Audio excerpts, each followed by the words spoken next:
నా పేరు రామలక్ష్మమ్మ. ప్రస్తుతం నేను బేస్తవారిపేటలో ఈ మధ్యనే ఒక సంవత్సరంలో పిరమిడ్ నిర్మాణం మన పక్కింటి ఇంటి మీద 10x10 కట్టడం జరిగింది. మరి దాని ప్రారంభోత్సవానికి శ్రీ గురు పిరమిడ్ ధ్యాన మందిరము అనే పేరు పెట్టడం జరిగింది. ముఖ్యంగా మొట్టమొదటిగా గురువుగారైనటువంటి జగద్గురు పితామహ పత్రిజీ గారికి శతకోటి పాదాభివందనములతో నేను మొట్టమొదట మా చెల్లెలు కడపలో సరోజ అని ఉంది. ఆమె నాకంటే ముందు 5 సంవత్సరాలు మెడిటేషన్లో ఉంది. నేను ఈ ధ్యానంలోకి రావడం అంటే అనారోగ్యంతోనే. నేను టీచర్గా పనిచేస్తుండేదాన్ని తెలుగు పండిట్ మైదుకూరులో. ఇక ఒక 5 సంవత్సరాలు రిటైర్డ్ అవుతానగా విపరీతమైనటువంటి నడుముల నొప్పులు, భరించలేనటువంటి నడుముల నొప్పులతో మరి డాక్టర్లను ఎందరినో కన్సల్ట్ అయ్యాను. వాళ్ళు మందులు ఇచ్చారు, కానీ ఆ మందుల వల్ల తగ్గకపోవడం ఎట్లన్నాయి. సైడ్ ఎఫెక్ట్స్ అంటే గ్యాస్ ట్రబుల్ వచ్చింది. ఆ గ్యాస్ ట్రబుల్తో ఎక్కడికి వచ్చిందంటే ఆ గ్యాస్ ట్రబుల్ ఇక గుండెల్లోంచి కడుపులోంచి తల మీదకి వచ్చింది. ఇక హాస్పిటల్ తీసుకుపోయిన తర్వాత అక్కడ గ్యాస్ ట్రబుల్ అని ఏం చెప్పలే. వాళ్ళు ఏవో చేస్తూ ఉన్నారు, అన్ని పరీక్షలు. ఒక 3,000 తీసేసుకున్నారు మధ్యాహ్నం వెళ్తే సాయంత్రానికి. ఏవో ట్యాబ్లెట్స్ ఇస్తున్నారు, సెలైన్ బాటిల్ పెట్టారు, ఆహారం లేదు, ఏమి లేదు. ఇక చాలా సీరియస్ అన్నట్టు మాట్లాడజేమారు. మా తమ్ముడు మా చెల్లెలు వాళ్ళు అనుకుంటా ఉన్నారు నేను బెడ్ మీద ఉన్నా. నాకు 2 అమ్మాయిలు, పెద్దమ్మాయి టీచరు, ఉద్యోగం వచ్చింది, సంవత్సరం అయింది. ఇక చిన్నమ్మాయి ఎంసీఏ చదువుతూ ఉంది. మా వారు లేరు. మా వారు చిన్నమ్మాయి తన 7వ సంవత్సరంలోనే చనిపోవడం జరిగింది. అప్పట్లో నాకు గవర్నమెంట్ జాబ్ లేదు, ప్రైవేట్ స్కూల్లో పనిచేస్తూ ఉండేదాన్ని. ఆ టైంలో మా వారు ఏం చెప్పారంటే, ఇక ఏంటి నేను చనిపోతున్నాను, గ్యాస్ ఆయనకు షుగరు బీపీ ఉండింది. ఇంకా చిన్నపిల్లలతో నువ్వు ఎలా జీవిస్తావు, ఇక మనం అందరం కూడా మందు తాగేసి చనిపోదాము అన్నారు. కానీ నేను తెలుగు పంటిగా చదివి ప్రైవేట్ ఉద్యోగం చేస్తున్నాను. అప్పటికే ప్రైవేట్ స్కూల్లో 190 రూపాయలకు. అప్పుడు చెప్పాను, మా నాన్న చనిపోయినప్పుడు నాకు 10th క్లాస్ అయిపోయిన తర్వాత 20 సంవత్సరాలు. అప్పటికి మేమంతా సంతానము 7 మంది ఉన్నాం. మా నాన్న వారం రోజులు ముందుగానే నేను చనిపోతానని చెప్పినప్పుడు మేమందరం కూడా అలర్ట్ అయ్యాం. సరే, మన జీవితాలు మనకు తప్పు పని చేసుకోవాలి, రెక్కాడితే కానీ డొక్కాడితే. మేము మగ్గం నేసేవాళ్ళం. అప్పుడు నేను 10th క్లాస్ అయిపోయి 4 సంవత్సరాలు మగ్గం నేస్తూ ఉన్నాను ఇంట్లో సంసారం. అలా వారం రోజుల ముందు చెప్పిన తర్వాత మా కంట్లో నీళ్ళు కూడా రాలేదు. రెక్కాడితే డొక్కాడుతుంది, లేకుంటే లేదు. అలా బేస్తవారిపేటలో 10వ తరగతి వరకు చదవడం జరిగింది నేను, 10th క్లాస్ వరకు. ఇక మా అవ్వగారు ఊరు ప్రొద్దుటూరు. మరి ఇందులో ఇది ఎందుకు చెప్తున్నానంటే, ఈ బేస్తవారిపేటకు వచ్చి ఇక్కడికి వచ్చి నేను ధ్యానం చెప్పాలనుకున్నది కారణం ఇక్కడ చెప్పాల్సి ఉందన్నమాట. ఖచ్చితంగా ఎందుకు రావాల్సి వచ్చిందో ఈ ఊరికి మళ్ళీ మేము ప్రొద్దుటూరుకు వెళ్ళి అక్కడ కాలేజీలో జాయిన్ అయ్యి ఒక పూట చదువుకుంటూ ఇంకో పూట మగ్గం నేసుకుంటూ మా తమ్ముళ్ళు మరి ఇక్కడే చదువుకుంటుండేవాళ్ళు. 6వ తరగతి 2 కవల పిల్లలు. అలా నేను అనారోగ్యంతో మా వారు ఇంకా మీరు వెళ్ళండి, కానీ మా నాన్న చనిపోయినప్పుడు కూడా మేము అనుకోలేదు చావాలని. ఇప్పుడు నా పిల్లలతో మీరు చావమనడము ఆ, నేను ఒప్పుకోను. నా చేతిలో విద్య ఉంది, ఎలానైనా సరే నా ఇద్దరమ్మాయిల్ని నేను పెంచుకుంటాను నాకు చేతనైనట్టుగా అనుకున్నా. కాబట్టి అక్కడ ఏమంటున్నారంటే ఈమె ప్రాణాంతకం ఉంది ఇంకా హాస్పిటల్లో. ఇక 5 సంవత్సరాలు ఇక నాకు మైదుకూరులో వర్క్ చేసేటప్పుడు 5 సంవత్సరాలు ఉందన్నమాట రిటైర్మెంట్. అప్పుడు ఈ నడుముల నొప్పులు, అనారోగ్యం వచ్చింది. తీవ్రమైనటువంటి ఇక ప్రాణాంతకమైందనమాట. గ్యాస్ ట్రబుల్ అయితే గినక ఇక మా తమ్ముడు మా చెల్లెలు అనుకుంటున్నారు ఈమె పోతే గినక ఎట్లా మళ్ళీ ఈమె పిల్లల్ని మళ్ళీ మనం చూసుకోవాలని అనుకుంటున్నాను. అప్పుడు నా ఆత్మ వింటా ఉంది. కోమాలో ఉన్నా కానీ నేను అలర్ట్గా ఉన్నాను. కోమాలో ఉన్నా అలర్ట్గా ఉండి నా ఆత్మ అంటున్నది, ఎలా అయినా సరే నేను జీవించాలి, నేను బ్రతకాలి, వీళ్ళ మీద ఆధారపడకూడదు, మా పిల్లల్ని అనాథల్ని చేయకూడదు అనేటటువంటి ధైర్యం నాకు రావడంతో మళ్ళీ హాస్పిటల్ నుంచి వెళ్ళిపోదాం, వీళ్ళు నన్ను నయం చేయరు అని చెప్పేసి ఇంటికి వెళ్ళిన తర్వాత మా చెల్లెలు వచ్చింది. అక్క నువ్వు ధ్యానం చేయమంటే చేయవు, ధ్యానం చేస్తే ఇవన్నీ కూడా పోతాయి, ఏ నొప్పులు ఉండవు అన్నది. ఏమిటిది ఇంతమంది డాక్టర్లు ఇన్ని మందులు తిన్నాను నేను, నువ్వు పో అంటావు, ధ్యానం చేస్తే కళ్ళు మూసుకుంటేనే అనారోగ్యం పోతుందా? నువ్వు చాలా మొండిదానివి, నువ్వు చెప్తే వినవు, నువ్వు చేసి చూడు, నా దగ్గరికి రా, ఒక 5 రోజులు వారం రోజులు నేను నిన్ను చూసుకుంటాను అని చెప్పేసి నన్ను అప్పుడు వాళ్ళ కూతురు బద్వేల్లో వర్క్ చేస్తున్నప్పుడు నన్ను తీసుకెళ్ళి బెడ్ మీద పండుకోబెట్టింది. నేను కూర్చోలేను, నిలబడలేను. అప్పటికి 6 నెలలు సెలవు పెట్టి ఇంట్లోనే ఉన్నా. నేను ఏ పని చేయలేను. తిన్నది కూడా మజ్జిగ తాగినా కానీ మంట కడుపులో, చేతగానటువంటిది. చెప్పని అలవి కాదు, గ్యాస్ ట్రబుల్ ఉన్న వాళ్ళకి తెలుస్తుంది ఈ విషయం. మరి అది ఎంత తీవ్రమైనటువంటిదో. బాత్రూంలో కూర్చొని ఏడుస్తూ ఉండేదాన్ని నేను, భరించలేక కడుపు మీద చల్లనీళ్ళు పోసుకొని. అలా నాకు మొట్టమొదట మా చెల్లెలు బెడ్ మీద పడుకున్నప్పుడు రామ్తా అనే పుస్తకము నాకు చదివి వినిపించింది. రామ్తాలో ఆయన ఏం చేస్తారు, శక్తిని తెచ్చుకుంటారు. ఆయన చిన్నతనం నుంచే మరి చాలా పేద కుటుంబంలో ఉండి ఆయన పర్వతాన్ని కూడా ఎక్కగలిగి యుద్ధం చేస్తారనమాట. అంత శక్తి మరి ఆయనకు వచ్చినప్పుడు మరి నేనెందుకు ఇలా మరి అవుతున్నాను అని చెప్పేసి, ఎలా అని సరే నా నడుముల నొప్పులు తప్పకుండా మా చెల్లెలు చెప్పినట్టు పోతాయి నాకు అనుకొని, అప్పుడు ఒక నెల తర్వాత బెంగళూరులో బుద్ధ పౌర్ణిమ జరుగుతూ ఉంది. అలా ఒక్కొక్క మాత్రే వేసుకుంటూ నేను మెల్లగా బెడ్ మీద నుంచి కొంచెం కూర్చోవడము, అలా ఆమె చెప్పినప్పుడు ధ్యానం చేస్తూ, ఆమె వంట చేసింది, ధ్యానం చేస్తూ మరి వంట చేసి ఆ ధ్యానం చేసినటువంటి ఆ వంట తిన్నప్పుడు నాకు శరీరంలో ఏదో తెలియనటువంటి ఒక శక్తి ప్రవేశించినట్లుగా అనిపించింది. అలా నాకు వారం రోజులు వంట చేసి పెట్టిన తర్వాత, అక్క బెంగళూరుకు రా, నువ్వు అక్కడ నీకు పిరమిడ్లో కూర్చుంటే ఖచ్చితంగా నయం అవుతుంది అని చెప్పింది. అలా విధంగా మొట్టమొదట నేను రామ్ సుబ్బారెడ్డి సార్ను నన్ను పరిచయం చేసింది కడపలో.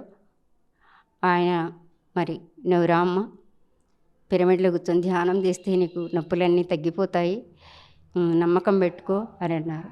అలా నేను మొట్టమొదట పిరమిడ్ వ్యాలీకి ఇంకా కూర్చోలేను, లేవలేను, 4 లేపాలి కింద కూర్చుంటే. అక్కడ మరి కన్వీనియంట్ లేదు, సరిగా ఒడిదుడుకులు, కింద గతుకులు నేలనమాట. అప్పుడు పడుకోవడానికి సరి సౌకర్యం ఉండేది కాదు. పైకి నడిచి ఆహారం కోసం రావాలన్నా కానీ ఒక గుట్ట ఎక్కినట్టు ఎక్కాలి దిగాలి. చుట్టూ అటు ఇటు పెట్టారనమాట. పట్టుకొని ఎక్కడానికి తాళ్ళు పెట్టారు. అవి మరి ఎంతో కష్టపడి నన్ను ఇంకొకరు పట్టుకొని ఎక్కించి దించేవాళ్ళనమాట. అట్లా ఆహారం కోసం రావడానికి చాలా కష్టమయ్యేది నాకు. మళ్ళీ పిరమిడ్లో అక్కడ సారు ధ్యానం క్లాస్ పెట్టేవాళ్ళు. పిరమిడ్ కిందనే అప్పుడు ముందు పిరమిడ్ కిందనే కుర్చీలేసి కూర్చోమన్నారు. కింద కూర్చున్న వాళ్ళు కింద కూర్చున్నారు. సారు పిరమిడ్లో బుద్ధుడు పడుకున్న చోట పిరమిడ్ వ్యాలీలో క్లాస్ చెప్తున్నారు. నేను కూర్చోలేక అట్లే కుర్చీలో కూర్చున్నాను. కూర్చున్న తర్వాత ఒకరోజు 3 రోజులు మొత్తం 3 రోజులు బుద్ధ పౌర్ణిమ. మొట్టమొదటి రోజు మరి సారు క్లాస్ చెప్పినప్పుడు ఫ్లూట్ వాయించారు. ఆ ఫ్లూట్ నాకు ఇప్పటికి కూడా బాగా గుర్తు, చెవిలో ఇప్పటికీ వినిపిస్తూ ఉంటుంది. అంత మరి పవర్ అనేది అక్కడ ఆ పిరమిడ్ వ్యాలీలో ఉందని నాకు తెలిసింది ఆ శక్తి. తర్వాత మొదటి రోజు అయిన తర్వాత రెండవ రోజు ఇక బాగానే ఉన్నట్టు అనిపించింది నాకు. ఈ కుర్చీ కాకుండా ఇక్కడ స్తంభాలు ఉండేవి అనమాట చుట్టూ. ఆ స్తంభానికి దానికి ఆనుకొని నేను కూర్చుంటే నాలో నేను అసలు తేలికైపోయినట్టు అనిపించింది. ఇక మరుసటి రోజు 3వ రోజు ఇక కిందనే కూర్చున్నా. అయ్యో, నాకు తెలియకుండానే ఇంత శక్తి వచ్చేస్తుందని సార్కు దగ్గర కూర్చుంటే ఇక అప్పుడు ఎవరైనా ఏమన్నా అంటే కనుక కొట్టేవాళ్ళనమాట మధ్యలో మాట్లాడితే. ఎందుకులే అని చెప్పేసి నేను 3వ లైన్లో కూర్చున్నాను ఎదురుగా. అలా నాకు కళ్ళల్లో కూడా సారు చూసి అదేదో ప్రవేశించినట్లు నాకు అనిపించింది శక్తి. అలా నాకు 3 రోజుల్లోనే నిజంగా మాయమైపోయింది నడుము నొప్పులు. ఈ చెప్పలేనంత ఆనందం నాకు, ఇక ఈ చెప్పలేనంత ఆనందమైంది. 3 రోజులనే నాకు బాగైంది. ఇంత బాగైందా, ధ్యానంలో ఇంత శక్తి ఉందా అని అనుకొని ఇంకా బాగా నడవగలిగి మళ్ళీ ప్రయాణం చేసి ఇంటికి వచ్చిన తర్వాత ఇక మెడిసిన్స్ అన్నీ కూడా నాకు వద్దు, నాకు నడుము నొప్పులు పోయినాయి. ఇక గ్యాస్ ట్రబుల్కి అయితే ఇక సార్ ఏమన్నారు, ఇప్పుడే మానుకోవద్దులేమ్మా, ఒక మాత్ర వేసుకో రోజు అనేవారు. అట్లే ఒక నెల వేసుకున్న తర్వాత నాకు ఇంకా అవసరం రాలేదు. ఇప్పుడు నేను ధ్యానంలోకి వచ్చి 13 సంవత్సరాలు. నేను మరి 10 సంవత్సరాల నుండి సంపూర్ణ ఆరోగ్యవంతురాలిని. ఇక్కడికి బేస్తవారిపేటకు వచ్చి 8 సంవత్సరాలైంది. 8 సంవత్సరాలు వచ్చి సెంటర్ పెట్టడానికి కారణం ఏమంటే, నాకు అలా వచ్చిన తర్వాత గుంటూరులో మొట్టమొదట ధ్యాన మహాచక్రం జరిగింది. గుంటూరు, మరి విశాఖపట్నము, శ్రీశైలం అట్లా ధ్యాన మహాచక్రానికి బాగా వెళ్ళగలిగాను. బాగా ఎంత హాయి అంటే, ఎంత అద్భుతం అంటే, ధ్యానం చేస్తే ఇంత ఆరోగ్యమా అని మరి పత్రి సార్ను తలవని రోజంటే ఆ క్షణం అంటూ నాకు ఇప్పటి వరకు లేదు. పత్రి సార్ను తలుచుకుంటూనే ఆయనే నిజంగా గురు బ్రహ్మ, గురు విష్ణు, గురుదేవ మహేశ్వర, గురు సాక్షాత్ పరబ్రహ్మ అని చెప్పేసి నేను ఆయన్ను తలుచుకుంటూ మరి స్కూల్లో వర్క్ చేశాను. మళ్ళీ 2 సంవత్సరాలు స్కూల్లో, అది గర్ల్స్ హై స్కూలు. ఆ పిల్లలకి మరి అప్పుడంతా కొడుతూ ఉండేదాన్ని పిల్లల్ని. కానీ ఇక ధ్యానం తెలిసిన తర్వాత పిల్లల్ని హింసించకూడదు, కొట్టకూడదని వాళ్ళకు పనిష్మెంటు అనేది లేకుండా ఒక 5-6 సార్లు రాసుకొని రండమ్మా మీరు ప్రశ్నలకు సమాధానాలు. వాళ్ళు కూడా మంత్రించినట్టు ధ్యానం చెప్తుంటే వాళ్ళే ఇంకా నేర్చుకుంటూ వచ్చేవాళ్ళు అనమాట. ఆ విధంగా ధ్యాన ప్రచారము మొట్టమొదట మా స్కూల్లోనే నేను చెప్పడం జరిగింది. ఇలా స్కూల్లో మరి టీచర్లందరికీ, పిల్లలందరికీ ధ్యానం చెప్తూ ఉండడం వల్ల మరి రిస్కులన్నీ కూడా అందరికీ తొలగిపోయాయి. ఎంత ఆనందంతో పిల్లలందరూ కూడా చదువుకొని ర్యాంకులు కూడా వచ్చాయన్నమాట. 10th క్లాస్లో బాగా ర్యాంకులు వచ్చాయి పిల్లలకి. మరి ఈ సమయంలో 2010లో నాకు ఒక ధ్యాన ప్రచారం చేసే అవకాశం వచ్చింది. నేను ధ్యాన మహాచక్రాలకు వెళ్ళానని చెప్పాను కదా. మొట్టమొదట లక్ష్మణరావు గారి గుంటూరు ధ్యాన మహాచక్రం, తర్వాత శ్రీశైలము, విశాఖపట్నము, ఇక్కడికి మరి అప్పటికీ నాకు ఆరోగ్యం బాగా ఉందన్నమాట. లక్ష్మణరావు గారి దగ్గర ఒక మా చెల్లెలు అక్కడ కడప నుంచి శ్యామలం మేడం వాళ్ళందరూ వెళ్ళారనమాట. పంపించారు. అప్పుడు నేను కూడా వస్తాను, అక్కడ చూస్తాను అని చూడ్డానికని వెళ్ళాను అనమాట. గుంటూరులో అమరావతి అవన్నీ కూడా మరి బుద్ధుని ఆరామం అవన్నీ ఉన్నాయి కదా అని చెప్పేసి అక్కడికి వెళ్ళిన తర్వాత, మేడం మీరు చెప్పచ్చు కదా క్లాసు అని అన్నారు. సార్ నాకు ఇది ప్రాపంచిక ఈ మామూలుగా పాఠాలు అయితే చెప్తా కానీ నేను తెలుగు పండిట్ను, ఈ ఆధ్యాత్మికం అనేది నాకు ఇంకా అర్థం కాలేదు. అనారోగ్యం అయితే పోయింది కానీ నేను ఇంకా చాలా మరి ప్రతిసారి క్లాసులు వింటే కానీ నాకు తెలియదేమో ఇంకా అని చెప్పేసి అనుకుంటున్నప్పుడు ఒక 12లో 2010లో సమ్మర్లో అనమాట, మే నెలలో వీర్రాజు గారని పశ్చిమ గోదావరి జిల్లా వారు ధ్యాన ప్రచారానికి వారణాసికి వెళ్తున్నారు. వెళ్తూ కడప నుంచి రామసుబ్బారెడ్డి గారిని అడిగారంట, ఎవరైనా పంపిస్తారా ఒక ఇద్దరిని అక్కడ ధ్యాన ప్రచారం చేయడానికని. అప్పుడు రామసుబ్బారెడ్డి సార్కి మా చెల్లెల్ని నన్ను సెలెక్ట్ చేసి, అమ్మా మీరు బాగానే ఉన్నారు కదా ఇప్పుడు వెళ్ళండి అని నన్ను కూడా చెప్పారనమాట. అట్లా వీర్రాజు గారు మొత్తం టీం 15 మంది మేము 15 రోజులు అక్కడ వారణాసిలో ఉండి సమ్మర్లో మంచి ఎండలో 60,000 పాంప్లెట్లు మేము అన్ని చోట్ల ఘాట్లన్నీ తిరిగి తెల్లవారుజామున 4కే లేసేవాళ్ళము. 4కి లేసి బయలుదేరి 5 గంటలుగా స్నానం చేసి వచ్చే వాళ్ళకందరికీ పాంప్లెట్స్ ఇచ్చి దారిన పోయే వాళ్ళకు వచ్చే వాళ్ళకు కూర్చోబెట్టి గ్రూపులుగా ధ్యానం చెప్పేవాళ్ళము. అక్కడ పోలీస్ కమిషనర్ కూడా మాకు బ్యాడ్జీలు ఇచ్చారనమాట. మీరు వెళ్ళొచ్చు ఇంకా గుడిలో కూడా అని అన్నారు. అట్లా మాకు ప్రతిరోజు కూడా మేము ప్రతిరోజు దర్శనం తీసుకోవడానికి మాకు అదృష్టం కలిగింది. దేనివల్ల అంటే ధ్యానం వల్ల, ధ్యానం ప్రచారం చేయడం వల్ల. ధ్యానం చేయడం కాదు, చెప్తేనే ఎంత ఆనందం వస్తుందో అని నాకు అప్పుడు అనిపించిందనమాట.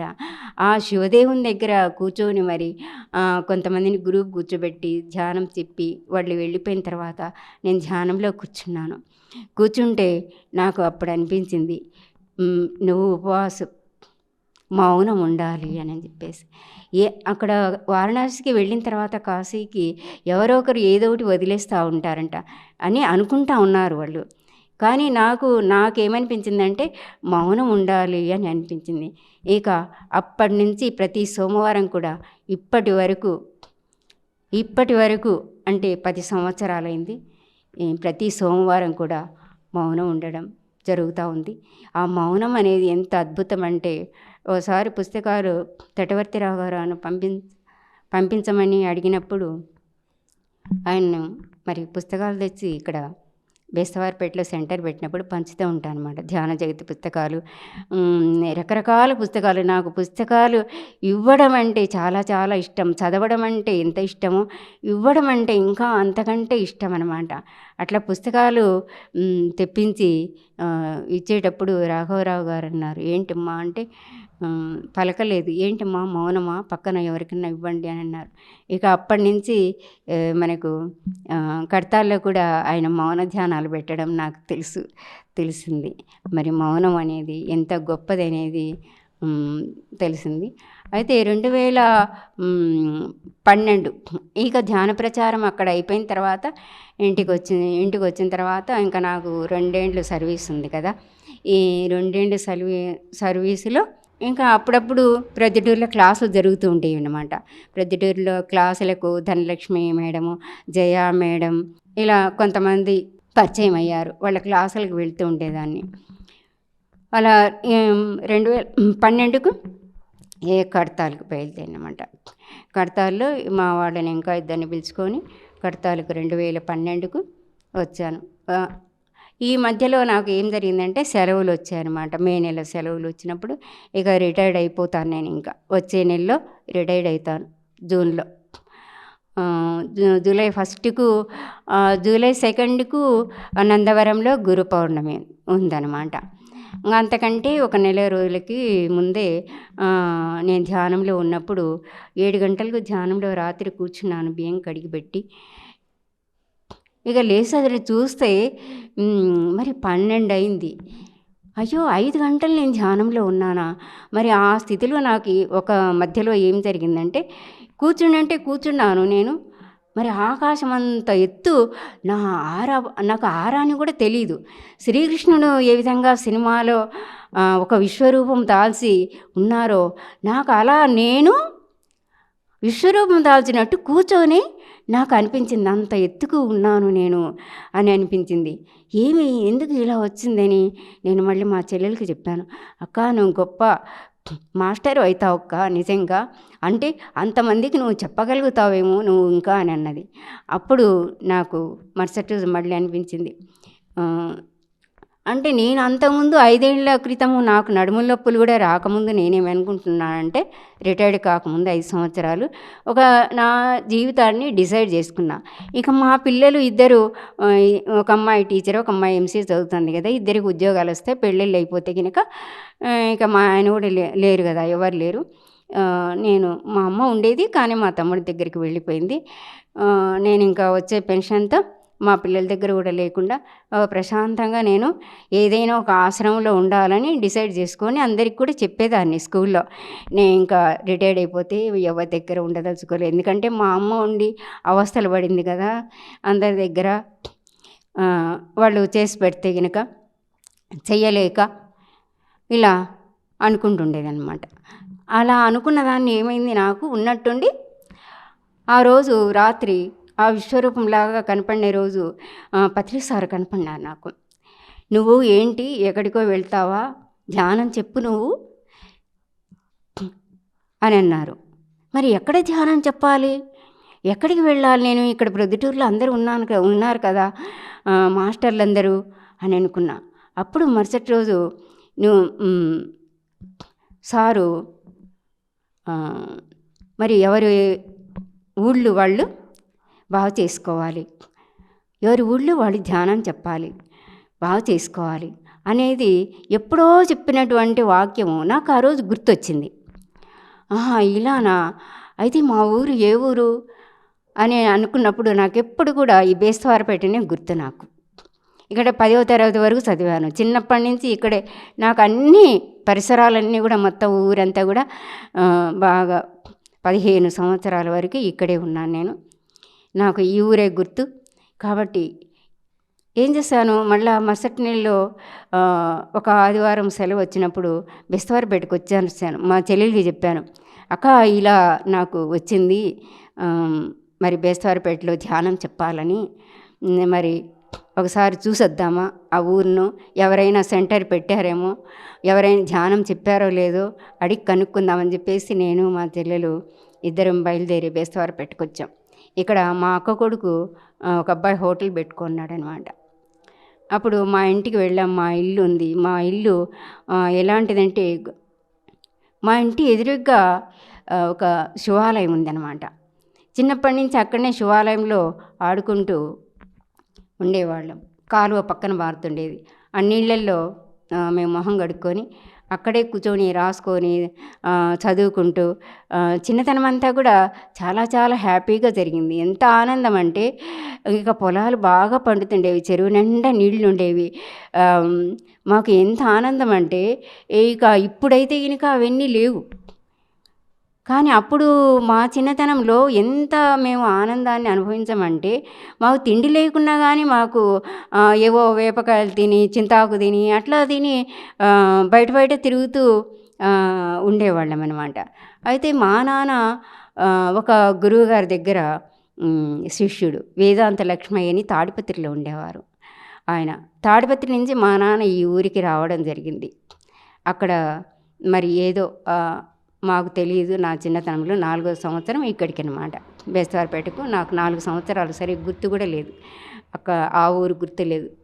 ఇక్కడికి వచ్చేసి ఇక్కడే మగ్గం నేర్చుకుంటూ ఉన్నాను.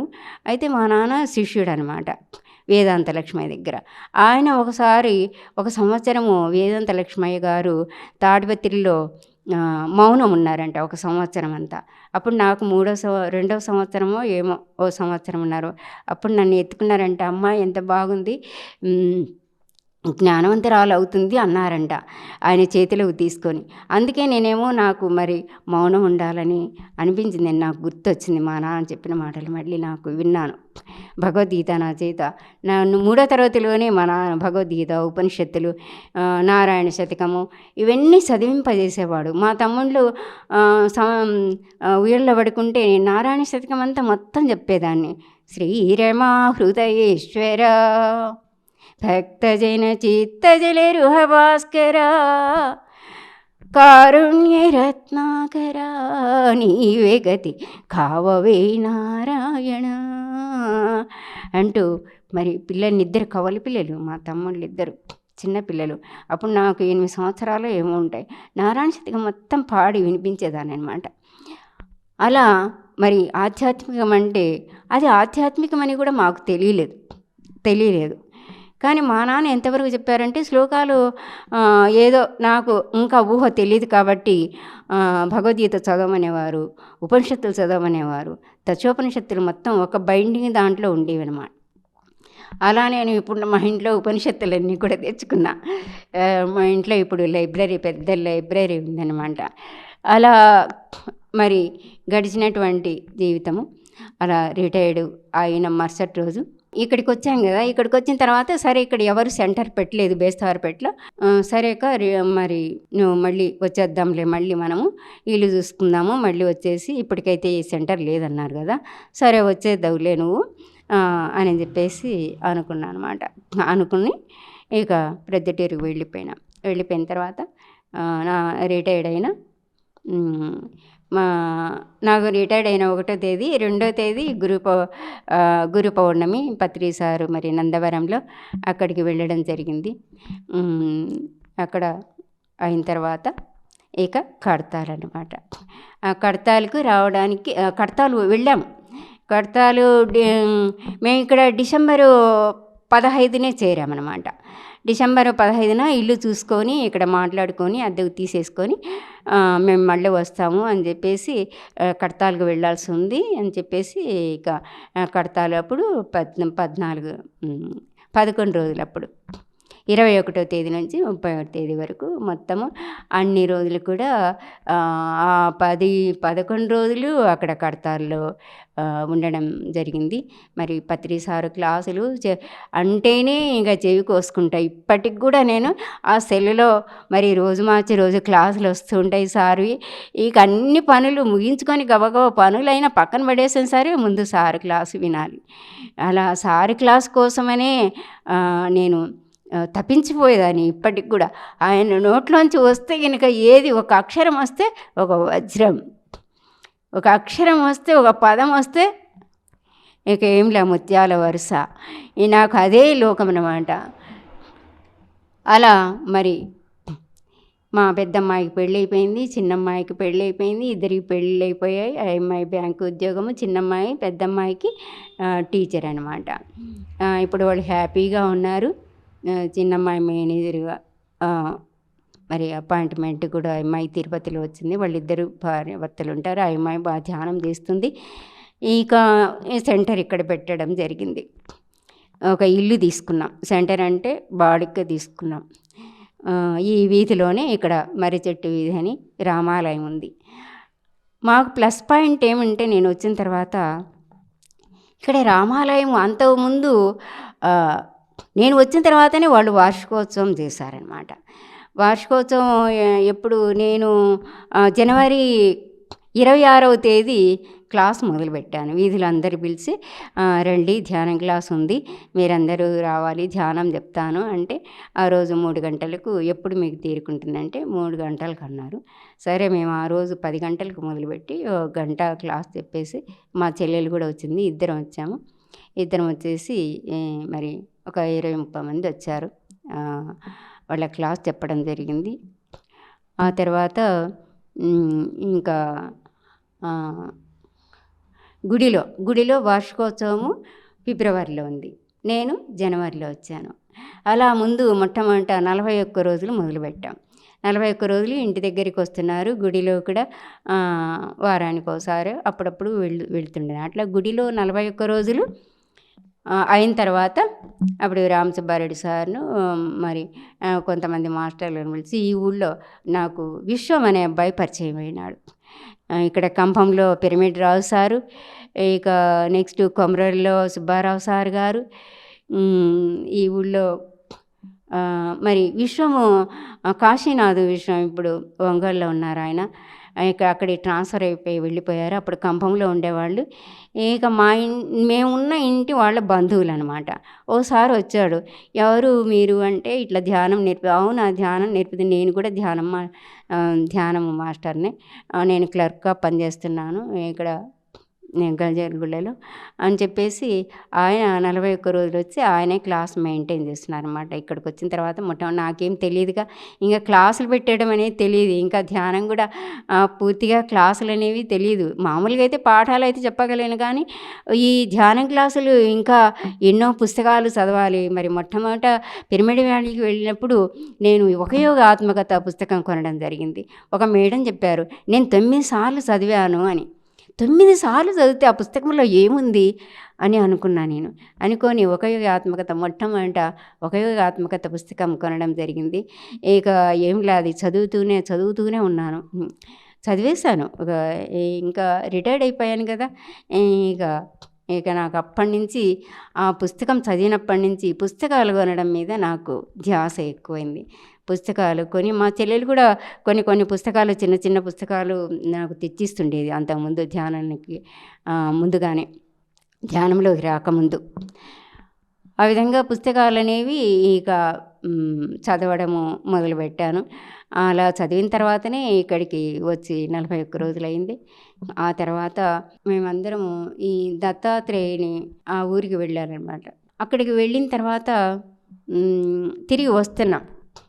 తిరిగి రామసుబ్బారెడ్డి సార్ల ఇంట్లో ఉన్నప్పుడు, మేడం మీరు ఇంకా 41 రోజులు అయిపోయింది కదా, సప్తాహం చేస్తారా అని అన్నారు.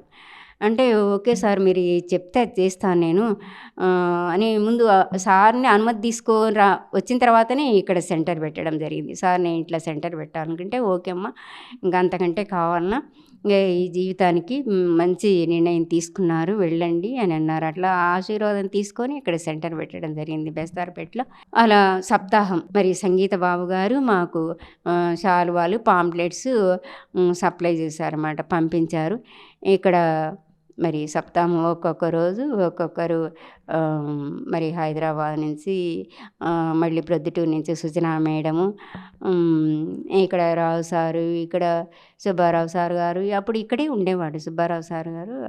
కొమరూరులో లేకుండా బెస్తారపేటలో వాళ్ళ మేడం వాళ్ళు జాబ్ చేస్తుండేవాళ్ళు అనమాట.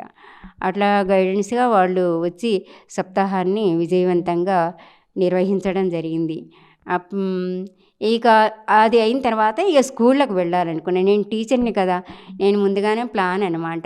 అన్ని స్కూళ్ళకు నేను విద్యార్థులకు ఈ ధ్యానం నేర్పాలి, వాళ్ళు హింసను మానుకోవాలి, హింసాహారము తినకూడదు, ఇది ఖచ్చితంగా వాళ్లకు తెలియజెప్పాలి. ఎందుకంటే నేను కూడా ముందు మాంసాహారిని పక్కాగా అంటే ఇక్కడ ఈ ఊళ్ళో బెస్తారపేటలో ఉన్నప్పుడైతే బాగా మా నాన్న కోసి నేను కూడా సహకరించేదాన్ని. ఆ కోసేటప్పుడు తినేటప్పుడు అన్నీ అనమాట. మొత్తం అవన్నీ కూడా కర్మలని తెలీదు మాకు. అవన్నీ కూడా చెడు కర్మలని కానీ అది చెడు ఆహారం కానీ తెలీదు. మరి నేను అనుకునేదాన్ని, ఇప్పుడైతే కనుక అనుకునేదాన్ని. మళ్ళీ ధ్యానంలోకి వచ్చి సార్ వచ్చిన తర్వాత తినకూడదు హింసాహారం, మరి హింస చూడు హంస పకడో అని చెప్తూ ఉండేవారు. అది నాకు ఎప్పుడు చెవిలో రింగు అంటుండేది అనమాట. మరి ఇది ఎందుకు మా తండ్రి గారి గురువుగారు ఆయనకి ఎందుకు చెప్పలేదు, మేము ఎందుకు తినవలసి వచ్చింది, మేము ఇన్ని కష్టాలు ఇన్ని దుఃఖాలు ఎందుకు అనుభవించవలసి వచ్చింది అని అనుకునేదాన్ని అనమాట. అవును, ఇది కూడా అనుభవమే జ్ఞానమేమో. సారు మరి నవరత్నాలు చెప్తారు మనకు. దేహమే దేవాలయం, జీవుడే దేవుడు, సమయమే సాధన, సహనమే ప్రగతి, అనుభవమే జ్ఞానము, దానమే ధర్మం, ధర్మమే పుణ్యమే జ్ఞాన నవరత్నాలు. మరి శ్వాసమే ధ్యాస, ధ్యానం సర్వరోగ నివారణి, ధ్యానం సత్యజ్ఞాన ప్రసాదిని, ధ్యానం సర్వశక్తి ప్రదాయిని అని ఇవన్నీ అవునా, ఇవన్నీ కూడా సత్యాన్ని తెలియజేస్తాయి. నిజంగా ధ్యానము సత్యముని బోధించింది. నిజంగా లేకుండంటే నేను ఈ సత్యానికి రాబడకుండా ఉండేదాన్ని. ఇలా మరి మళ్ళీ ఇప్పుడు అనిపిస్తుంది అనమాట. అప్పుడు ఎందుకు ఈ హింసలో ఉండాల్సి వచ్చింది నాకు, అసలు అలాంటి కుటుంబంలో నన్ను ఎందుకు పుట్టించామని నేను ఇప్పటికి కూడా అడుగుతూ ఉంటాను అన్నమాట. భగవంతుని, నా ఆత్మను ఎందుకు ఇలా జరిగింది అని. అంటే నాకు అప్పుడు మళ్ళీ ఇన్నర్లోకి వెళ్ళినప్పుడు అర్థమైంది, ఇది అనుభవము. నువ్వు ఒకవేళ తినకుంటే కనుక మిగతా వాళ్ళు చెప్పినప్పుడు నీకేం తెలుసులేమ్మా ఆ రుచి అని అనేవాళ్ళు, ఎగతాళి చేసేవాళ్ళు. అంటే ఆ ఎగతాళిని భరించకుండా కర్మలైనా అనుభవించి కానీ సరే మళ్ళీ మరి సీతాదేవి అగ్నిలోంచి ఎలా బయటికి వచ్చిందో అలా నేను కూడా ఆ హింసలోంచి ఇలా బయటకు వచ్చానేమో అని నాకు అనిపించిందనమాట. అలా మరి బేస్తవారిపేటలో మొత్తం స్కూళ్ళన్నీ 10 స్కూళ్ళు ఉన్నాయి. ప్రైవేట్ స్కూళ్ళు, మరి గవర్నమెంట్ స్కూలు. నేను చదివిన స్కూల్లో బాయ్స్ హై స్కూల్ ఏర్పడింది, మళ్ళీ గర్ల్స్ హై స్కూలు పక్కన ఉందన్నమాట. బాయ్స్ హై స్కూల్లో 500 మంది ఉన్నారు. అలా టీచర్లకు మరి స్కూళ్ళే కాకుండా వాళ్లకు చుట్టూ పల్లెలు కూడా ఉన్నాయన్నమాట. పల్లెలకు కూడా నేను కాశీ విశ్వనాథ్ కలిసి ఒక్కోసారి వెళ్తుండే వాళ్ళము. ఇక గుళ్ళు మొత్తం ఈ ఊళ్ళో ఎన్ని ఉన్నాయో గుళ్ళకు కూడా వెళ్ళి ధ్యానం చెప్పడము. వాళ్లకు నేను పుస్తకాలు ఖచ్చితంగా పాంప్లెట్స్ లేకుండా పుస్తకాలు ఇచ్చేదాన్ని ఎక్కువగా. విద్యార్థులకైతే ధ్యాన విద్యార్థి పుస్తకాలు, ఆదర్శ విద్యార్థి అని చిన్న పాకెట్ పుస్తకాలు. ఇక పెద్దవాళ్ళకైతే కనుక ధ్యానామృతం, ఇంకా తటవర్తి రాఘవరావు దగ్గర తెప్పించుకున్నటువంటి మరి ఈ జీవితం ఎందుకు ఆయన దగ్గర ధ్యానం అనే పుస్తకాలు, ధ్యానం గురించి తెలియాలని. ఇంకా కడతాలకు వెళ్తే కనుక పుస్తకాలన్నీ దండిగా ఒక 5,000 10,000కు నేను తెచ్చుకొని చదివి రాత్రి 1 గంట వరకు చదవడము, ఎక్కువ ధ్యానంలోనే గడపడము, చెప్పడము ఇది జరుగుతూ ఉండిందనమాట. అయితే ఇక్కడ ఏం జరిగిందంటే, ఈ బేస్తవారిపేటకు వచ్చిన తర్వాత నేనే కాదు మరి ఇంకా కొంతమందిని మరి కడతాలకు తీసుకువెళ్ళాలని అనుకొని చెప్తూ ఉన్నాను. కానీ పోయిన సంవత్సరం మాత్రం ధ్యాన మహిళా చక్రానికి ఒక 10 మంది వచ్చారు.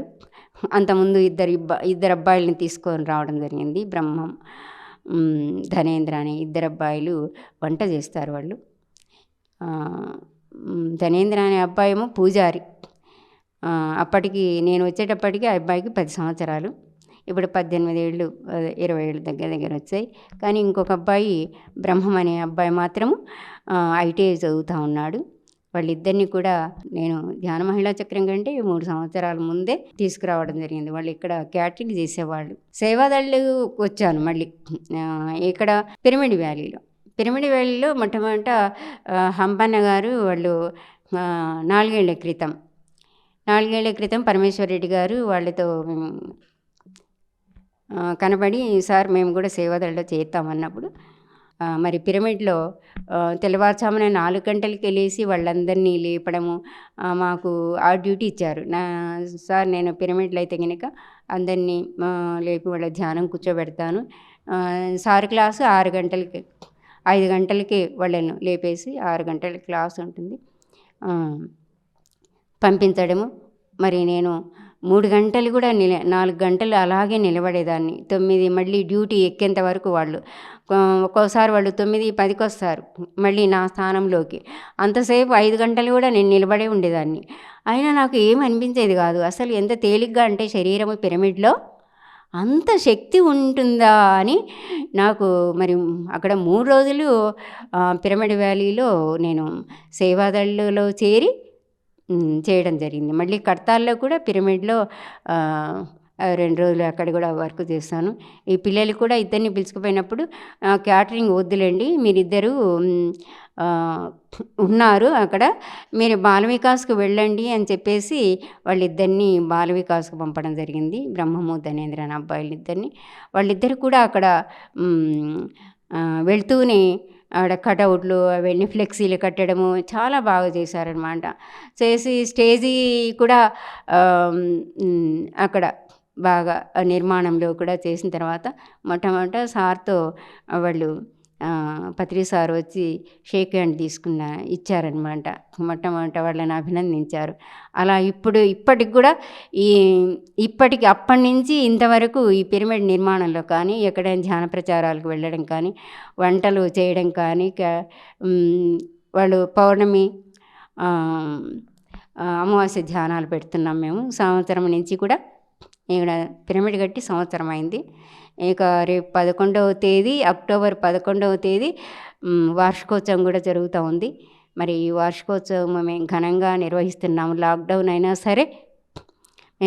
అయినా సరే మరి ఈ కార్యక్రమాన్ని పిరమిడ్ మాస్టర్లందరినీ పిలిచి వాళ్ళకు ఇంకా తెలియని వాళ్ళకందరికీ ఇంకా తెలియజెప్పడం అనేది మా ధర్మము. మా ధర్మం అంటే ఏమని? పిఎస్ఎస్ఎం ధర్మం. గురువుగారు ఏం చెప్తారు? నీకు తెలిసింది చెప్పాలి ఖచ్చితంగా, లేకుంటే మళ్ళీ జన్మ తీసుకోవాల్సి ఉంటుంది. నువ్వు ఏదైతే ఉన్నావో అది చెప్పాలి. నువ్వు దేంట్లో ఉన్నావో అది చెప్పు. ఏదైతే నువ్వు పొందావో దాన్ని ఇతరులకు పంచుకుంటే పెంచుకోబడుతుంది, దాచుకుంటే దోచుకోబడుతుంది. ఇలా కొటేషన్లన్నీ కొన్ని ధ్యానం, స్వాధ్యాయం, సజ్జన సాంగత్యం, ఈ 3 కూడా పిరమిడ్లో అమావాస్య ధ్యానానికి, పౌర్ణమి ధ్యానానికి వచ్చేవాళ్ళు అనమాట. 30 మంది 40 మంది వాళ్ళందరినీ కూడా మేము ఎక్కడెక్కడి వాళ్ళందరినీ కూడా మరి ఒక గ్రూప్లో పెట్టేసామన్నమాట. సెల్లో గ్రూప్లో పెడితే వాళ్ళు తెలుసుకొని కార్యక్రమాలకు వస్తున్నారు. ఇంకా ఒక శాకాహారాలు కూడా చేయడం జరిగింది. దివ్య శ్రీనివాస్ గారు, నేను అనుకున్న అందరూ శాకాహారాలు చేస్తున్నాను. నేను అనంతపురం శాకాహారాలకి, తర్వాత చాలా శాకాహారాలలో పాల్గొనడం జరిగింది నేను కూడా. ఇక అలా శాకాహారాలు చేయాలి ఈ ఊళ్ళో కూడా. మరి మొత్తము మెయిన్ రోడ్లో ఇక హింసే, మొత్తం కోళ్ళను కోస్తూనే ఉన్నా. నాకైతే ముక్కు మూసుకొని మరి అలా అప్పుడు ఎలా తింటున్నాను అని అనుకునేదాన్ని. వాసన భరించలేక చేపలు అవన్నీ కూడా. ఇక వీధిలో అయినా సరే ప్రతి ఒక్కరు ఎవరు కనపడినా కానీ మీరు మాంసం తింటే అనారోగ్యాలు వస్తాయి, అది విషాహారం అని చెప్తూ ఉండేదన్నమాట. బాబు నా మాటలు తట్టుకోలేక కొంతమంది వెనకనే తిట్టుకునేవాళ్ళేమో కానీ నేనేమో మంచిగా చెప్తున్నాను, మీకోసమేనమ్మా. మరి జీవహింస మహాపాపం, పాపాలే రోగాలని నేను తెలుసుకున్నాను. ఎందుకంటే నేను అనుభవించాను. మరి ఇప్పుడు నన్ను చూస్తున్నారు కదా, నేను ఇక్కడికి వచ్చి 8 సంవత్సరాలైంది. 8 సంవత్సరాల నుంచి నేను ఎంత ఆరోగ్యంగా ఉన్నానో, ఒక సంపూర్ణ ఆరోగ్యం. ఎప్పుడే కానీ పత్రి సార్ చెప్తారు, నో డాక్టర్, నో మెడిసిన్. మరి ఊరికే కాదు కదా, సారు అబద్ధం చెప్పారు కదా. మరి నన్ను చూసైనా కానీ మీరు మారాలనుకున్నప్పుడు మరి ఇక్కడ కొన్ని కుటుంబాలు కూడా మాంసాహారాన్ని మానేసి వాళ్ళు కూడా ధ్యానులుగా ఉండి సంపూర్ణ ఆరోగ్యంతో ఉన్నారు. ఇక మా కార్యక్రమాలు ఏమంటే, ఎక్కడికైనా కానీ ముందుగా ఇది చెప్పాలి. ఏం చెప్పాలంటే, నేను ధ్యానంలోకి వచ్చిన తర్వాత నాకు తెలియకుండానే నేను భారతదేశంలో 3 భాగాలు మరి పర్యటించడం జరిగింది. చూశానమాట. ఎన్నెన్ని చూశాను. అసలు ఇవన్నీ ఎప్పుడూ అనుకోలేదు. నేను ఇవి చూడాలని కానీ చూస్తానని కానీ అనుకోలేదు. విమానం ఎక్కుతానని అనుకోలేదు. అలా నేను మొట్టమొదట మౌంట్ అబు వెళ్ళి గుంటూరు అవి మామూలే అనుకోండి, అవన్నీ మామూలు ఊళ్ళు. కానీ హిమాలయాలకు నందప్రసాద్ గారితో మొట్టమొదటి హిమాలయాలకు వెళ్ళడం జరిగింది. ఆ పలమనేరు వాళ్ళు, మా చెల్లెలు వాళ్ళందరూ 40 మంది అనమాట. అట్లా వారం రోజులు మొట్టమొదట నేను ఏమనుకున్నా అంటే, నా ఇన్సూరెన్స్ ఉండేది కదా మామూలుగా. ఎల్ఐసి ఉండేది స్కూల్లో. అది ఆ డబ్బులు వస్తే గనుక 60,000 వస్తాయి. వస్తే గనుక నేను హిమాలయాలకు వెళ్ళాలని అనుకుంటుండేదనమాట. అట్లా డబ్బులు అని కాకుండా నాకు రిటైర్మెంట్ డబ్బులు వచ్చినప్పటికీ కానీ ఆ డబ్బుల్లే నేను హిమాలయాలకు అనుకొని హిమాలయాలకు ఆ టూరు మరి ఎంత అద్భుతం అంటే అక్కడ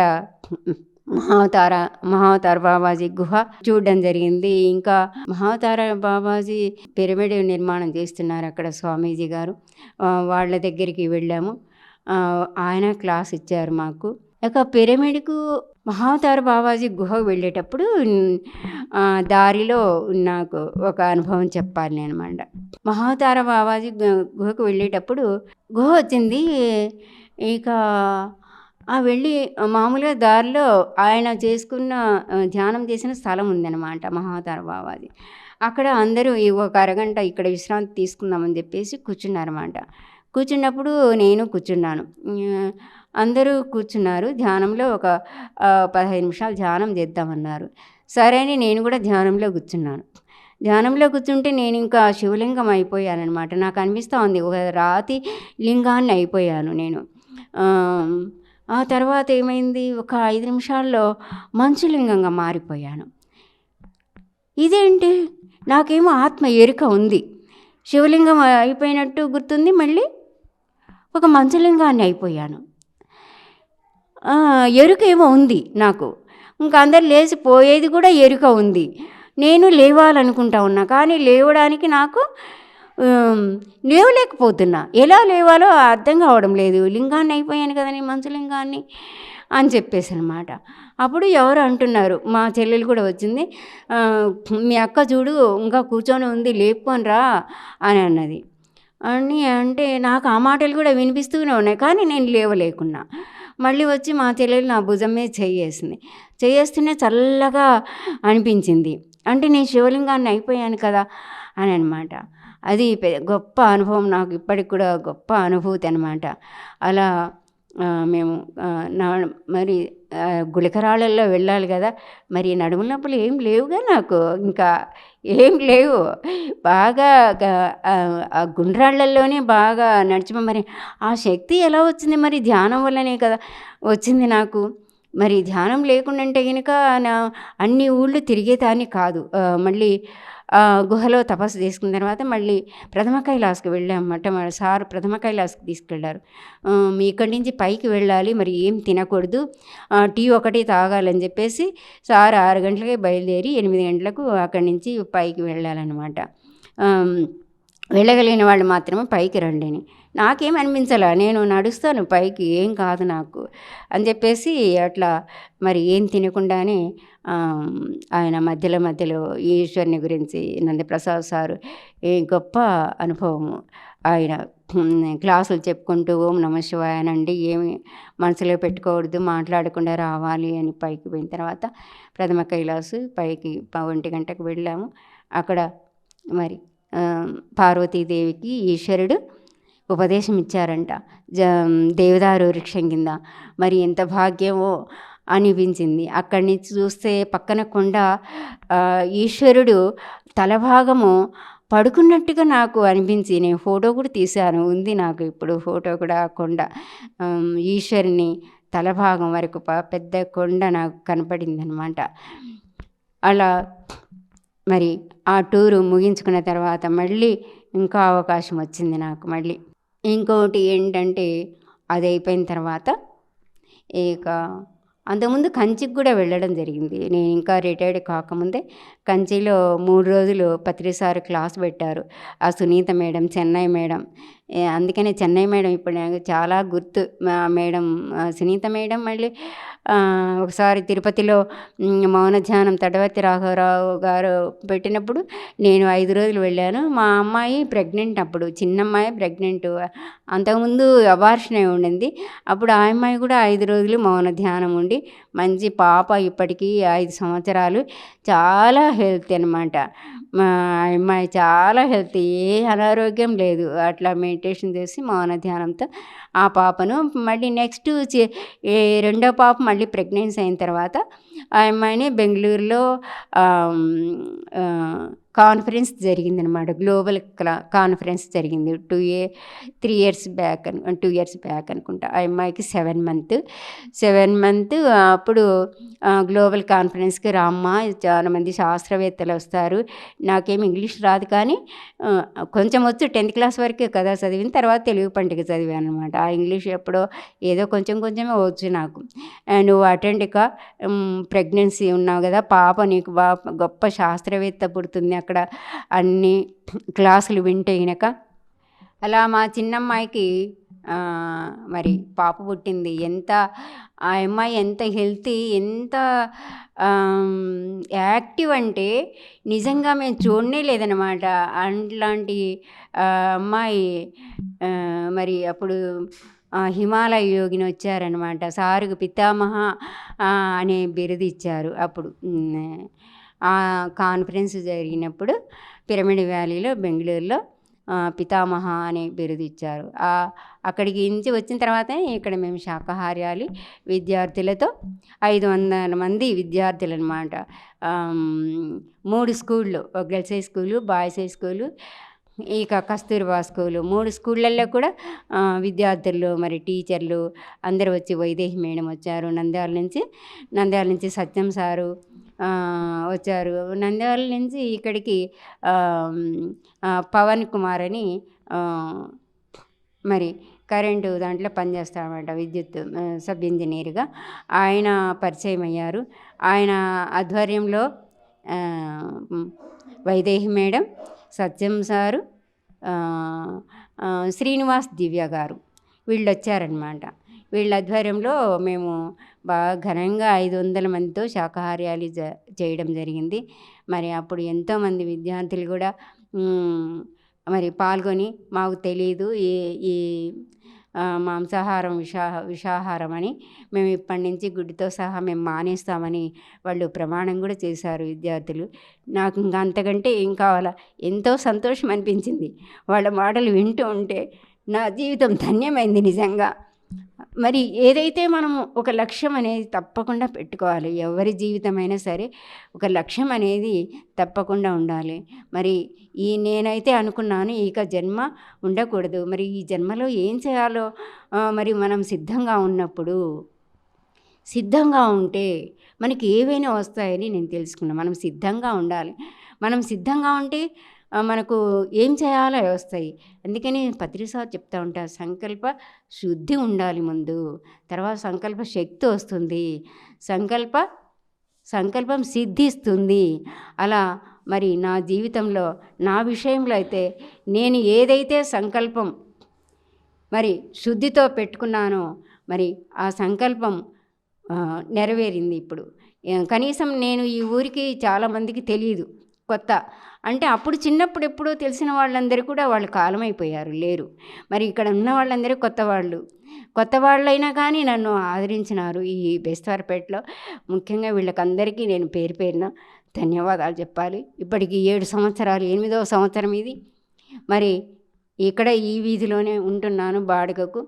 నేను మరి నాకేం సొంత ఇల్లు లేదు, అయినా పక్కింట ఆమె ధ్యాని కాబట్టి ఆమె కూడా మాంసాహారం తినేవాళ్ళు, కానీ మళ్ళీ మానేసిన తర్వాతనే నేను పిరమిడ్ నిర్మాణం జరిగింది. మరి ఈ ఊళ్ళో ఇంకా పెద్ద పిరమిడ్ రావాలనేది నా సంకల్పము. వస్తుంది. మరి ఈ ఊళ్ళో వాళ్ళందరూ కూడా ప్రతి ఒక్కరూ, మరి పత్రిసార్ అయితే కొండంత, మరి మనం గోరంత అయినా కానీ చేయాలి కదా అనేది నాకన్నమాట. ఆవుగింజంత అయినా కానీ చేయాలి కదా. మరి కనీసం ఈ ఊళ్ళో నేను పుట్టకుండా కానీ పెరిగినందుకు ఈ ఊరి రుణం తీర్చుకోవాలి నేను. ఎందుకంటే మా నాన్న చనిపోయినప్పుడు మేము చిన్నపిల్ల, అంటే నేను పెద్దదాన్ని, మరి మా నాన్నని తీసుకువెళ్ళాలి. మా తమ్ముళ్ళు చిన్నపిల్లలు 6వ తరగతి చదివేవాళ్ళు అనమాట. ఆ నలుగురు సినిమా లాగా మా నాన్ను మరి ఇక్కడి వాళ్ళు మరి సొంత వాళ్ళుగా, ఆత్మబంధువులు అయ్యేగా ఆయన్ను తీసుకుపోవడం జరిగింది. ఆ ధైర్యం అనేది నాకు ఇక్కడికి రావడానికి నాకు సంకల్పం అనమాట. ఏం పర్వాలేదు, ఈ ఊరి వాళ్ళు నన్ను ఎలాగైనా చూసుకుంటారు అని. బేస్తవారపేట అంటే మరి ఇక్కడ చాలా సౌమ్యులనమాట. ఈ ప్రాంతం అంతా కూడా చాలా చాలా మంచి వాళ్ళనేది నాకు చిన్నప్పటి నుంచి తెలుసు. ఎందుకంటే ఏ గలాటాలు ఇక్కడ ఉండవన్నమాట. అట్లా ఎవరి జోలి వెళ్ళరనమాట. ఏదో వాళ్ళ జీవితం వాళ్ళు గడుపుకోవడం అని తెలుసు. మరి ఇలాంటి వాళ్లకు మరి ఇప్పుడైతే లాక్డౌన్ కానీ గత సంవత్సరంలో సేవాదళ్ళలో చేరినప్పుడు ఒంగోలులో నన్ను సార్ కన్వీనర్గా పెట్టారనమాట. కన్వీనర్గా మండల కన్వీనర్గా ఉండమన్నారు. అలా సేవాదళ కన్వీనర్గా, మండల కన్వీనర్గా వాళ్ళు చెప్పినటువంటి పనులు, కార్యక్రమాల్లో ఎక్కువ పాల్గొంటూ ఉండేదాన్ని. ఒంగోలులో కూడా వెళ్ళినప్పుడు వాళ్ళు చెప్పినటువంటి కార్యక్రమాలన్నీ కూడా చేయడము. ఇప్పుడు కూడా మన జూమ్లో కార్యక్రమాలు కూడా చూస్తూ ఉంటాము. ప్రతి ఒక్కటి కూడా నేను సెల్లులో కార్యక్రమాలన్నీ కూడా పిల్లలకి ప్రోగ్రామ్ కానీ ఇవన్నీ నేను షేర్ చేస్తూ ఉంటాను అనమాట. కొంతమంది బంధువులకు, నాకు తెలిసిన వాళ్ళకి అందరికీ ఈ మరి ఈ పిఎంసి వచ్చిన తర్వాత ప్రోగ్రాంలన్నీ కూడా మొత్తం చాలా చాలా బాగున్నాయి. ఈ వచ్చిన తర్వాత లాక్డౌన్లో చాలా బెనిఫిట్ అయిపోయింది అనమాట. ఈ పిఎంసి రావడము, విద్యార్థులందరూ ఇంట్లో ఉండడము, నేను చెప్పినటువన్నీ కూడా పిల్లలు మళ్ళీ పుస్తకాలు, నేను శ్వాస విజ్ఞాన జ్యోతి పుస్తకాలు ఇచ్చాను వాళ్ళకి, పిల్లలకు. అలా ఈ సంవత్సరం 10th క్లాస్ కాకుండా అంతకుముందు 10th క్లాస్లో నేను అదే పనిగా 4 సార్లు వాళ్ళను కూర్చోబెట్టి ధ్యానం చేయడం. ఓ సంవత్సరం పాటు పత్రి సార్ ఏం చెప్పారంటే, అప్పుడు సేవదళ వాళ్ళు మీరు ఒక పాఠశాల తీసుకొని, ఒక 500 మంది ఉన్న పాఠశాల ఒక సంవత్సరం పాటు చెప్పాలి. ధ్యానులందరూ, విద్యార్థులందరూ ధ్యానులు కావడానికి, ఇక వాళ్ళ జీవితంలో ఎప్పటికీ మర్చిపోని విధంగా మనం ధ్యానం చెప్పాల్సి ఉంటుంది అన్నప్పుడు నేను బాయ్స్ హై స్కూల్లో, నేను చదివిన స్కూల్లో ఎన్నుకొని ఆ స్కూల్లో ఆ సంవత్సరం అంతా వర్షం పడినా సరే, ఎంత ఎండైనా సరే, ఒంటిపూట పడైనా సరే వెళ్ళి అందరూ అనేవాళ్ళు, ఈమె ఏమి డబ్బులు ఇస్తారా ఏమైనా, రోజు ఇంత వాళ్ళు కూడా రారు, వీళ్ళేమో ఈమెమో వస్తుంది అని టీచర్లు అనుకుంటుండేవాళ్ళు అనమాట. టీచర్లు మేము కూడా రాము, ఈ మేడం మాత్రం వస్తుంది, మనకంటే ముందుగానే 8:30కే వస్తుంది, ఇక 15 నిమిషాలు ధ్యానం అనమాట ఉదయాన్నే. అలా శ్వాస విజ్ఞాన జ్యోతి పుస్తకాలు, ధ్యాన విద్యార్థి పుస్తకాలు అలా ఇవ్వడం జరిగింది. టీచర్లకు కూడా ధ్యానం విద్యార్థి పుస్తకాలు, నవకాంత్ గారు రాసినవి, ఆనంద్ గారు రాసినవి పుస్తకాలు ఇచ్చానన్నమాట వాళ్ళకి. ఇంకా కొన్ని థాట్ పవర్ అంటే ధ్యానం పుస్తకాలు, ఇలా నాకు తోచిన పుస్తకాలన్నీ, ఇంకా ధ్యాన జగతి పుస్తకాలు, ఇలా 3 సంవత్సరాలు ధ్యాన జగతి పుస్తకాలు. ఎక్కడ కార్యక్రమాలు జరిగినా కానీ అక్కడికి నేను ఒక 100, 200 కేశవరాజు సార్తో తెప్పించి, నాకు ఇది ఒక అలవాటు అనమాట. ఇంకా కొంతమందితో ధ్యాన జగతి పుస్తకాలు కట్టించడము. ఇప్పటికి కూడా కడుతున్నారు ఒక 30 మంది అట్లా ఈ ఊరి నుంచి ధ్యాన జగతి పుస్తకాలు. అలా ఆ 10th క్లాస్కు ఆ సంవత్సరము 19వ సంవత్సరానికి 100% పాస్ అయ్యారనమాట. మొత్తం 84 మంది విద్యార్థులు. మామూలుగా బాయ్స్ హై స్కూల్లో రారనమాట పిల్లలు, అటెండ్ అయినా కానీ పరీక్షకు అటెండ్ కారు. అలాంటి వాళ్ళు 84 మంది మొత్తము అటెండ్ అయ్యి మొత్తము పాస్ అయ్యారు. ఆ పాస్ కావడం కూడా అసలు 9.8 అనేది వాళ్ళకు 5 అనేది ఎప్పుడూ రాలేనమాట. అంత టాప్ ర్యాంకులు వచ్చి వాళ్ళు బోర్డు కూడా పెట్టేసుకున్నారు అన్నమాట బస్ స్టాండ్లో. అంటే సంకల్పం అదే, పత్రిసారి సంకల్పం అది. ఆయన సంకల్పమే ఇక్కడ మా దగ్గరికి వచ్చి మా సంకల్పం కూడా అక్కడ వాళ్ళను గెట్ ఆన్ చేసిందని తెలిసిందనమాట. అలా మొత్తం విద్యార్థులందరూ కూడా పాస్ కావడం కాదు కానీ ఎక్కువ ఉత్తీర్ణత, సగం మంది పైనే ఎక్కువ ఉత్తీర్ణత 8 పాయింట్ తెచ్చుకున్నాను అనమాట. తక్కువ మంది ఒక 20 మంది తక్కువైనా పాస్ అయ్యారనమాట మొత్తానికి. అలా మరి మర్చిపోలేనటువంటి అనుభవం అదొకటి. విద్యార్థులకు అంటే నాకు ఎంతో ఇష్టం అనమాట. ఇట్లా కస్తూర్బా స్కూల్లో కూడా ఒకసారి 3 ఏళ్ల క్రితం 41 రోజులు పెట్టారనమాట. వాళ్ళు సాయంత్రం 200 మంది వాళ్ళు విద్యార్థులు కస్తూర్బా స్కూల్లో. 5 గంటల నుంచి 6 గంటల వరకు రండి మేడం, మీకు పిల్లల్ని ఇస్తాను అప్పుడు అని అన్నారు మేడం. అలా 5 గంటల నుంచి 6 గంటల వరకు ధ్యానం చెప్పేదాన్ని అనమాట.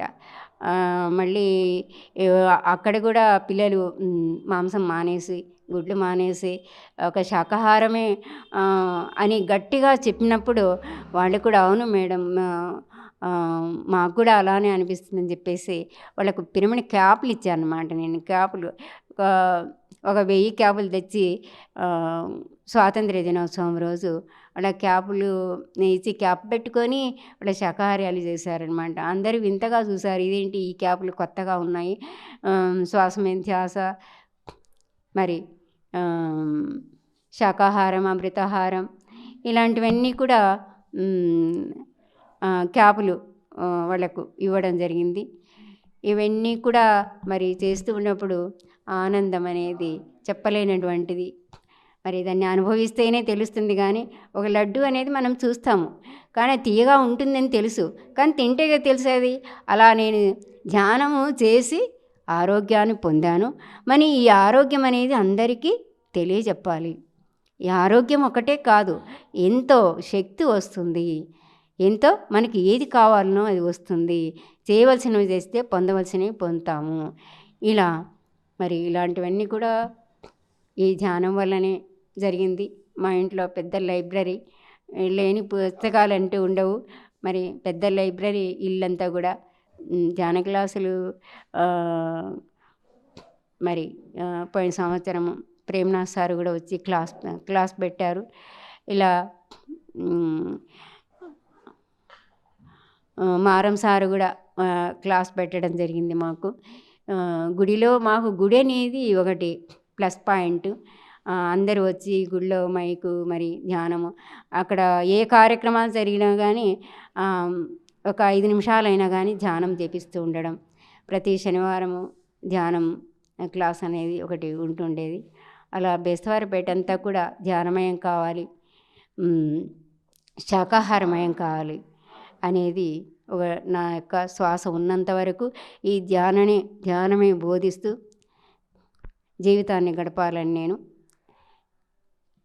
తలుస్తూ, మరి ఈ పిఎంసి వాళ్ళు ఇక్కడికి వచ్చి